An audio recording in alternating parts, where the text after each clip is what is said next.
What's up? Somewhere out there is an uninhabited island that I'd like to visit. Just have to figure out a way to get there. There's the obvious way. I can go buy a kayak, throw it into the ocean, and just go. Or I can save up some money and I can buy this airplane-looking thing. It looks like a half car, half airplane. And they're going to start selling them, I think, in a few months for $139,000. So I may get one of those and just shoot out there. But I've been looking at the Google Earth, and if you look west of the Hawaiian Islands, you'll see very small islands out there, uninhabited. And you'll notice that there are runways for aircraft to land on. I don't know who built those things, but if I can get an airplane for 70 cents a fill-up and fly out there, I'd have a good time. I want to find an uninhabited island that has a lot of caves in it, do a little exploration, and I'd stay there for a couple of months, and then I'd come back. Anyway, back in 1978, I wrote a letter, and I put it in a glass container. I sealed it, and I threw it out into the ocean. Put my address and everything in that, and I told the people, whoever finds this, you know, let me know, write me a letter or something.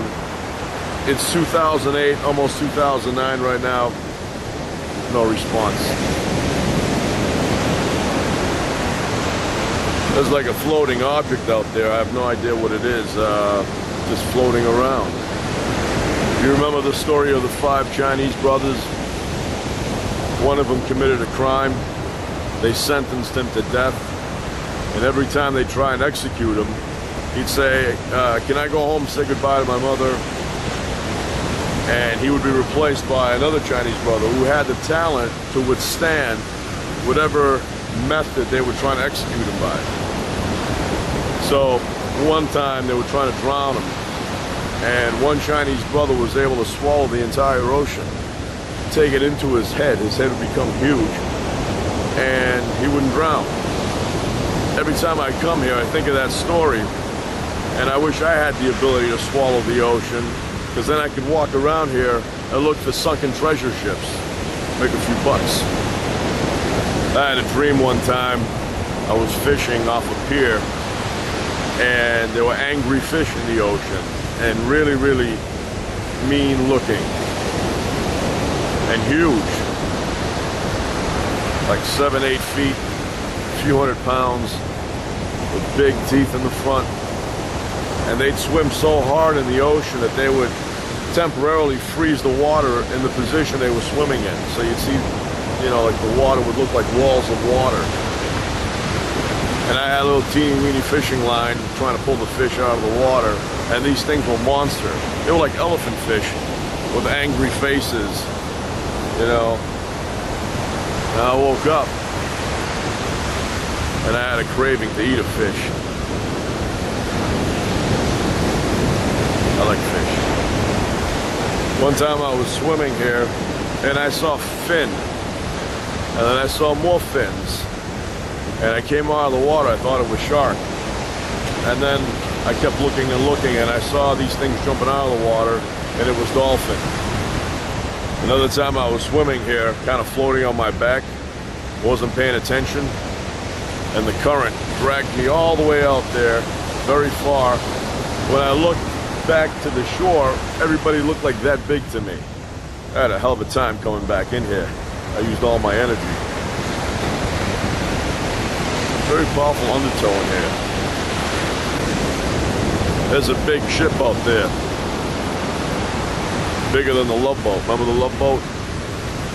That Captain Stubing guy on it? The area where the sky touches the ocean, that's 6 miles out. It's always 6 miles out, no matter where you are. Even when you go out there 6 miles, it's still 6 miles out. Until you get to China or Japan. I wouldn't mind hanging around with somebody like Jacques Cousteau, or Jacques Cousteau Jr., because I'm aware that Cousteau Sr. has died. And I'd like to get on the Calypso, or Calypso 2, and take a tour of the world's oceans. Maybe even go scuba diving. Check out the sharks. I saw an episode of The $6 Million Man one time, and he was swimming in the ocean. Wouldn't that screw up your bionics if water got in there? And then he fights a shark. Tears the shark's mouth open with his bionic arm. Only one arm is bionic. Wouldn't that just force the shark to go down instead of tearing its mouth apart, its jaws? A lot of ridiculous things about that show. That's one of them. Remember Hawaii Five-0? And Jack Lord, Steve McGarrett, he had the life. He lived on Hawaii after the show went out of production. And he just had it, you know, all the time, taking walks around and enjoying it. And he was a good cop. It would be cool to get a hot air balloon with a big basket and go out that way and find an uninhabited island. I'd put 2 hot air balloons just in case one blew. You know, I wouldn't go falling into the ocean. I see some women jogging here, and I'm thinking to myself, at that speed, it's like I'm walking slow. Like they're shuffling. Well, tell them, just walk at a normal pace. You'll get more out of it than the way you're jogging. Ridiculous. Oh, guess what's coming? The Goodyear blimp. I see it over there.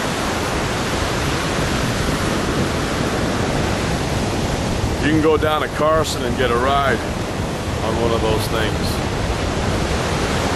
If you're one of those people that have 35% body fat, 40% body fat, you could float in there like a tire tube.